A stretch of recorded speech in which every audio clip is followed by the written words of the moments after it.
பாப்பாங்களுக்கு நலுங்கு மாவு அரைக்கலாம்னு சொல்லிட்டு ரொம்ப நாளாக யோசிச்சுட்டு இருந்தேன்.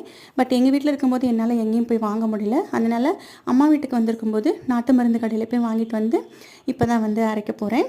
நான் என்ன மெஷர்மெண்ட்டில் எடுத்திருக்கேன்னு பார்த்தீங்கன்னா, பச்சைப்பயிறு 100 கிராமு, 100 கிராமுக்கும் கம்மியாக, அதாவது 50 கிராமுக்கு கொஞ்சம் அதிகமாக கடலைப்பருப்பு, கஸ்தூரி மஞ்சள் 100 கிராம், பூலாங்கிழங்கு 100 கிராம், இந்த பன்னீர் ரோஸ்ன்னு சொல்லுவாங்கள்ல, அது வந்து பார்த்திங்கன்னா 20லேருந்து 25 பூ எடுத்து காய வச்சுக்கிட்டேன். ஆக்சுவலாக அதில் வெட்டி வேரும் ஆவாரம் பூவும் போடணும். எனக்கு ஆவாரம் பூ கிடைக்கல, அதனால் நான் வெட்டி வேரும் இதில் ஆட் பண்ணல. நெக்ஸ்ட் டைம் ஆட் பண்ணிக்கலாம்னு சொல்லிட்டு இது எல்லாத்தையும் நல்லா 2லேருந்து 3 நாள் வெயிலில் காய வச்சு மிக்சியில் நல்லா பொடி பண்ணி ஒரு 10 to 15 மினிட்ஸ் நல்லா பொடி பண்ணி சலிச்சு எடுத்துக்கிட்டேன். எனக்கு வந்து பார்த்திங்கன்னா இந்த மெஷர்மெண்ட்டுக்கு 200 கிராம் பாட்டிலில் நல்லா ஃபுல்லாகவும் இந்த அளவுக்கு கவரில் இருக்கிற அளவுக்கு எனக்கு வந்திருக்குது குவான்டிட்டி. ஸோ இதான் வந்து நான் ஃபஸ்ட் டைம் பாப்பாங்களுக்கு யூஸ் பண்ண போகிறேன். 10 மந்த்ஸே ஆகிடுச்சு நான் இந்த பவுடர் யூஸ் பண்ணுறதுக்கு. யூஸ் பண்ணி பார்த்துட்டு எப்படி இருக்குன்னு சொல்கிறேன்.